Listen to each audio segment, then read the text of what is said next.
Então vamos lá? Bom, tem muitos investidores na Bolsa Brasileira, principalmente quando a gente fala aí de investidores de longo prazo, que gostam muito ali de receber dividendos, né? E pensando nisso, eu decidi colocar aqui 3 ações que nesse momento, na minha opinião ali, estão com preço ok e que são ações ali que pagam excelentes dividendos. A gente vai conversar um pouquinho mais sobre elas, entrar no ramo de negócio delas, tentar entender um pouco melhor essas empresas para ver se faz sentido na sua estratégia, mas é importante a gente lembrar sempre que esse vídeo não é uma recomendação nem de compra e nem de venda de investimentos. E por quê, né? Porque você não deve tomar uma decisão de colocar uma empresa na sua carteira ou não, baseado num vídeo do YouTube. Se você fizer isso, você corre o risco ali de lá na frente você se arrepender. Por quê? Você viu aqui um vídeo, você não pesquisou, não estudou o suficiente, incluiu a empresa. Lá na frente dá algum problema na empresa, você não sabe nada sobre ela, você sabe só as informações que estão aqui e que são insuficientes. Uma boa análise, muitas vezes, pode levar mais de um mês, 2 meses, 3 meses para ser feita ali acerca de uma empresa, acerca do bom momento de entrada ou não, tá bom? Dito isso, eu quero deixar claro o seguinte, quem é sardinha raiz, cara, já espreme o dedo aqui nesse like, já dá aquela cutucada maravilhosa e já se inscreve no canal se você ainda não é, para você entrar aqui para essa maravilhosa comunidade aqui, que esse canal é muito brabo, te juro.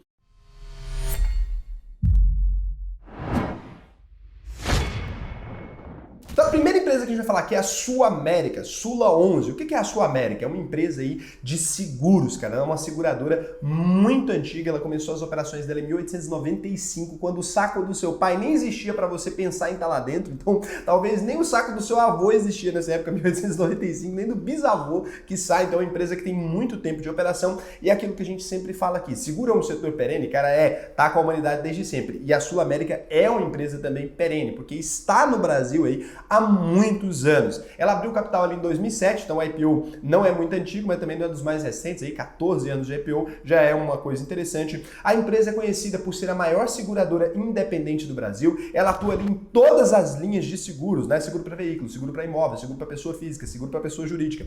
Previdência também, então a empresa tem um braço muito grande. A gente está falando de uma empresa com presença nacional que tem mais de 7 milhões de clientes. Então eu já usei os serviços aí da SulAmérica e foi um bom serviço ali. Eu tive uma boa experiência com eles e por isso eu acho que é muito interessante. Tem a concorrente deles também, a Porto Seguro, também já fui cliente. Entre os dois serviços ali, eu diria que a Porto Seguro é um pouquinho melhor, tá? Um pouquinho melhor ali na velocidade de pagamento, mas também já tive ali problemas quando usava a SulAmérica e também foi muito bem atendido. Então, a empresa tem aí 7 milhões de clientes, né? Mais de 39 mil corretores independentes que vendem esse serviço para ela. Como é que funciona isso? Você se torna ali um corretor da empresa e aí você vende o serviço e fica com a comissão desse serviço. Essa estratégia é muito eficaz porque ela faz com que o cliente tenha um atendimento premium ali.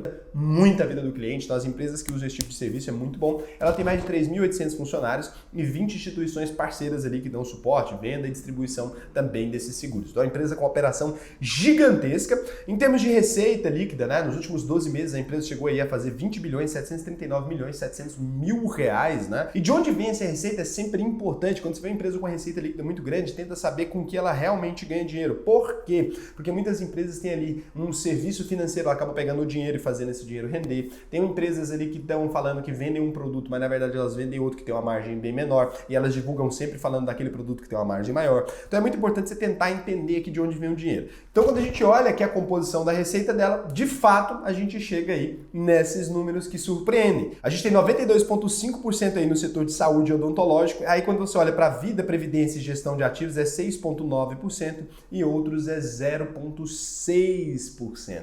Então, quando você olha aqui esses números, aí você vê que ela não está concorrendo ali necessariamente com a Porto Seguro. Apesar de seguro ser um setor, ela está concorrendo aqui muito mais talvez com a Prudential, com outras empresas aqui, do que necessariamente ali com a Porto Seguro ali no ramo veicular ou em qualquer outro ramo desse tipo, né? Então, por isso que eu falo que é muito importante a gente ficar atento a essas entrelinhas ali. Agora vamos aqui para o que interessa, você já pegou um panorama geral da empresa, que eu gosto de dar, com relação a dividendos em 2020. A empresa pagou dividendos 8 vezes ali, então foram dividendos muito interessantes e ela acabou aí, vou deixar aqui os dividendos para você pode pausar a tela nesse momento se você quiser ler quanto foi por cada um, mas foram dividendos realmente muito interessantes ali. Dá uma olhada sempre na coluna valor líquido ali que você vai ver quanto que ela acabou pagando, né? E aí para você aqui que está interessado nos indicadores da empresa, entender um pouquinho sobre isso, a gente está falando aí de Sula 11 hoje a R$ 36,14, né? Não é um valor ultra alto ali e tal. O PVP dela tá 1,7 vezes ali, então ela está sendo negociada acima do valor patrimonial, mas assim, cara, para uma seguradora, né, tá bem interessante, seguradoras não têm grandes patrimônios ali, o PL dela tá 5,31 vezes, ou seja, preço vezes lucro, cara, tá bem interessante, né, vezes o LPA ali está falando de 5 anos, 5 anos é alguma coisinha, muito interessante, o dividend yield dela tá em 7,3%, paga muito dividendo com relação ao preço das ações, se você olhar aí, um dividendo de 7,3%, tem fundo imobiliário que não paga, né, e tá um ROI aí de 32%, um return on equity realmente muito interessante. Então aí uma empresa muito bacana e que, cara, a gente tá falando de uma empresa que nos últimos meses aí, se a gente falar de janeiro até agora, ela já teve uma queda de 15,34%, né? Ela teve alguns problemas ali, nem tudo são flores, mas se a gente olhar do ano passado, se a gente pega ali do começo do ano de 2020 até agora, a gente tá falando de uma queda de 33,72% e óbvio, a gente tem uma questão maior de sinistros nessa época, a gente tem aqui realmente uma pandemia acontecendo e tal, mas se você confia na empresa, se você acredita nela pro longo prazo, cara, esse é o momento, né? Porque você não vai conseguir pontos de entrada aí em Sula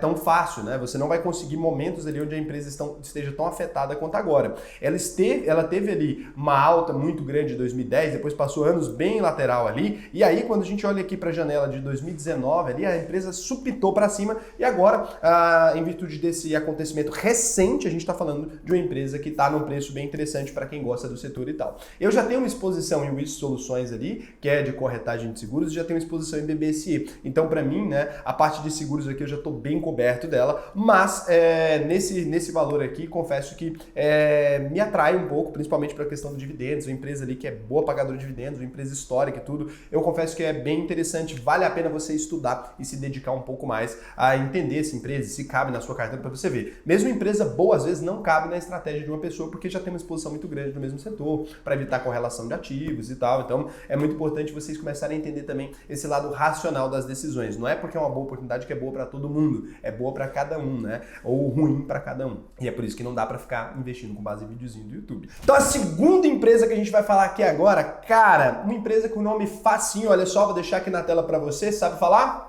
3, 2, 1, Iochpe Maxion, cara, acho que é isso, MYPK3, né? Aí a empresa chama Iochpe Maxion e o código é MYPK3, estão de brincadeira os caras, né? Então a Iochpe Maxion não é uma empresa muito recente, né? Ela foi fundada ali em 1918, centenária, delicinha, adoro a empresa centenária, cara. A gente vê uma empresa perene, o Raul até brilha o olho assim, então uma empresa aí que abriu capital em 1984, eu não era nem nascido, né? Já tava ali, o saco do pai já tava funcionando, mas ainda não era ali existente na vida. Nasci em 93, então a empresa aí mais antiga que eu já me faz feliz. A empresa atua por meio da fabricação aí de componentes estruturais automotivos, você vai saber o que é isso agorinha, rodas para veículos leves, comerciais e agrícolas, vagões, rodas e componentes fundidos. Ela tem ali 3 principais empresas e agora você vai entender o M ali no código, no ticker da empresa, né? Ela tem a Maxion Wheels, Maxion Structural Components, Amstead Maxion é uma joint venture ali que ela tem com outra empresa, né? A Amstead e a Maxion se juntaram e fizeram uma empresa ali. É muito interessante. Então,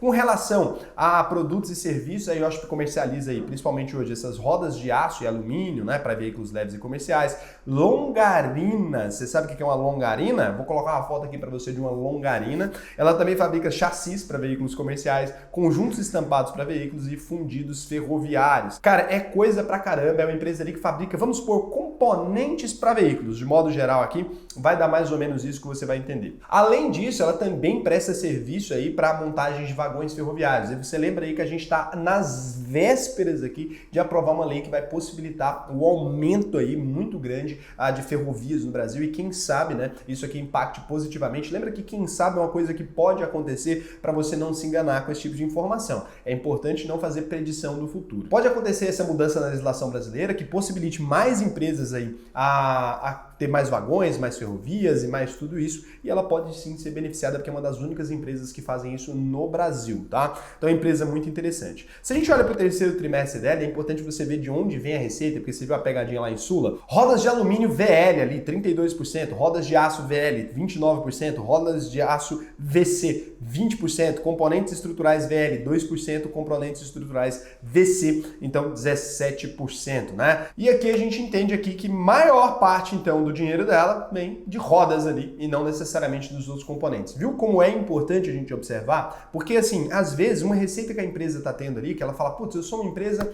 que eu trabalho com 800 linhas de produtos, aí ela vive com 99% de um produto só que pode estar acabando daqui a 2 meses. Então é sempre importante você ter aqui um estudo sobre isso, para você entender realmente o que está rolando. E aí, em termos de estrutura física, a IOSP é a maior produtora de rodas do planeta, tá? Ela é a maior do mundo realmente, está aqui no Brasil. É uma chance que você tem de investir numa empresa que é líder do mercado dela e está no Brasil. Ela tem 32 plantas industriais ali, localizadas em 14 países e emprega hoje mais de 15 mil pessoas. É uma puta de uma empresa ali, né? Com relação aos dividendos, em 2020 a empresa realizou 2 pagamentos de dividendos. Ela pagou um de 66 centavos no dia 10 de março, ela pagou também no dia 5 de julho 18 centavos ali de JCP, né? E aí quando a gente olha então, né, para a empresa no momento atual, ela tá sofrendo ali, então a MYPK3 está custando R$ 12,76 a ação, ela tem um PVP de 0,51, as ações sangraram muito. Por quê? Porque ela não está tendo lucro no momento. O PL dela está negativo em 6,12 e ela teve um dividendo ali.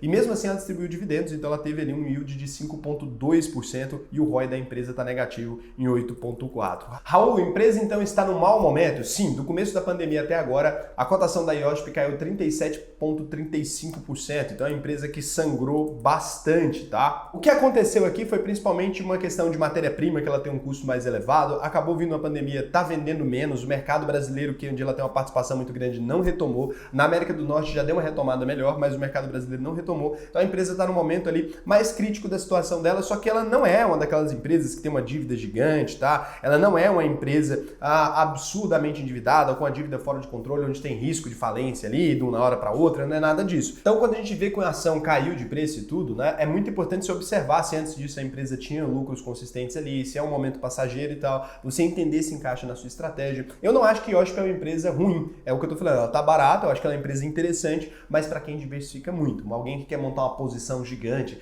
e que tem ali pouca diversificação na carteira, pode encontrar um problema em IOSP, e aí eu tô sendo bem claro aqui por que eu tô falando isso para vocês. Mas o ROI dela é interessante, em condições normais, agora tá negativo, porque ela tá tendo prejuízo. Ela tem lucros consistentes ali, ela é uma empresa histórica, uma empresa centenária, tem mais chance dela viver mais 100 anos que uma empresa que nem chegou a 100 anos, né? Então é uma empresa com dividendo interessante, na maioria dos anos distribui dividendos, tá aí, não é aquela empresa muito na linha do que todo mundo comenta, mas vale a pena o estudo se couber na sua estratégia. A terceira empresa que a gente vai falar aqui, e a última, né, é a Camil, cara, CAML3, é uma empresa que você começou a descobrir ela a partir da IPO. Como assim, Raul? Você não ouvia falar ali de anúncios, de propagandas ali do arroz Camil, feijão Camil, papapá, mas é uma empresa que já caiu aí no conhecimento público desde 2017, que foi quando ela fez a IPO. Lembra sempre, a IPO recente é uma empresa que tem um pouquinho mais de risco, tá? Então a Camil é uma empresa do ramo alimentício, ali foi fundada em 63, abriu capital em 2017, aí você começa a saber dela. Ela atua ali na produção e comercialização de arroz, feijão, açúcar, pescados enlatados, ou seja, sardinha, né? Ela é conhecida por ser a líder do mercado na América do Sul, uma vez que além da atuação nacional, né, a companhia também dispõe aí da atuação internacional em países como Uruguai, Chile e Peru. Ela não tinha um marketing muito bom e começou a melhorar nos últimos anos, né? A Camil ali, ela tem algumas marcas, que é essa Camil mesmo, que são os grãos ali que você conhece, né? Ela tem também alguns produtos gourmets ali, algum tipo de grão especial, arroz vermelhinho, arroz sei lá o que, arroz de fazer risoto, ela tem também biscoitos integrais, ela tem muita coisa, proteína texturizada de soja, então essa parte dessa marca Camil fica sendo aí a que você conhece mais no dia a dia, mas ela também é dona do açúcar União, que é aquele açúcar refinadinho que você conhece mais por aquilo, né? É a marca de açúcar refinado que eu mais vejo na vida, então ela também trabalha muito com essas misturas para bolo, alguma coisa desse jeito. Ela também tem o Coqueiro ali, que é aquela marca, principal marca de sardinha enlatada do Brasil, vou botar aqui para vocês, sardinha, Coqueiro, é a gente. Então outras marcas ali que ela tem também, arroz e feijão namorado, da Barra, Mogi, Pescador, Pop, Pai João, Tucapel, Tchê, Príncipe, Mais Saboroso, Costeno, Samã, Carreteiro, Butuí, Arroz Bom Maranhense. Então tem muitas marcas ali. Tem algumas dessas marcas aqui que são produtos de mais baixo custo. Por quê? Porque o Camil tem uma qualidade um pouco maior. E aí ela fez algumas marcas para também explorar esse outro mercado ali de tipos inferiores de arroz. Ou alguns desses aqui não podem necessariamente ser isso, tá, gente? É porque tem alguns aqui que são só regionais mesmo, marcas que a empresa aproveitou para crescer aqui. A Camil tem aí hoje em dia 28 plantas industriais, 18 centros de distribuição, né? Ela exporta sua produção para mais de 60 países e emprega quase 4 mil pessoas.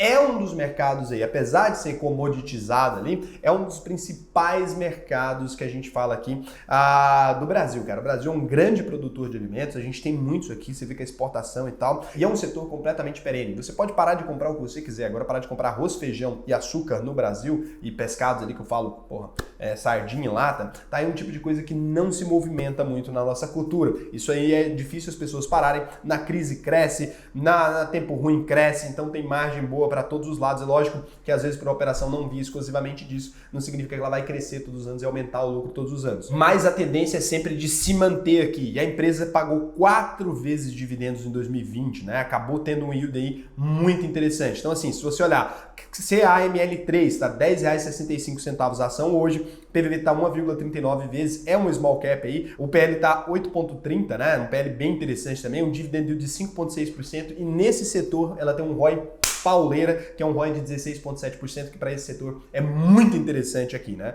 A gente tá falando de empresa de estrutura que vende ali alimentos com ROI desse, cara. É ROI de empresa boa isso aqui, né? Então, assim, é uma empresa muito interessante, tanto ela quanto a M Dias aí, são empresas que estão, ó, tirando o chapéu aí, a galera tá gostando muito. E aqui agora a gente vai falar aqui como seria se você tivesse uma carteira com essas três. Então, se você tivesse ali uma carteira que tem Sula, MYPK3 e Camil, né? Que são de setores diferentes, você estaria bem diversificado teoricamente aí. É claro que não é para você fazer uma estupidez dessa, mas eu quero colocar um exemplo aqui porque eu falei, 3 ações tão baratas e pagam dividendos. Quanto você teria recebido de dividendos aí com uma carteira com essas 3 empresas? Lembrando que isso é uma diversificação muito pequena, né? Mas aqui a gente vai considerar isso aqui. Então vamos supor que você tivesse esse yield médio ali de 6,03%, por quê? Porque eu peguei e somei o yield das 3 empresas e dividi. Então se você tivesse investido ali R$1.000 nesse yield, você teria ganhado, lembrando a rentabilidade passada não é garantia de rentabilidade futura, se você tivesse investido R$1.000 considerando esse yield, você teria ganhado R$60,30 no ano passado. Só de dividendos, hein, cara? Renda passiva, sem você fazer nada, só dividendo fora valorização ou desvalorização nesse caso, porque todas elas tiveram uma desvalorização. Se você tivesse investido R$10.000, você teria ganhado R$603 de renda passiva. Cara, é quase um salário mínimo aí, hein? É quase um salário mínimo que você teria ganhado com R$10.000 apenas. Se você tivesse investido R$100.000, você teria ganhado R$6.000 no ano ali, R$6.030 no ano. Muito interessante ou não é? E agora, cara, para você que chegou aqui até o final, eu quero te lembrar do seguinte, no dia 21 de março, a gente abre as inscrições para a prova do A Única Verdade Possível. Então, se você quiser clicar no link aqui para você saber um pouquinho mais o que é isso. É a minha escola de formação para investidores. Se você tem interesse em aprender a investir, lembra sempre de ir aqui na bio, dar aquela lida, porque as vagas abrem no dia 21 de março e é uma provinha que a gente faz ali para escolher os alunos que a gente vai colocar. Então o vídeo de hoje foi só, um beijão e até o próximo vídeo.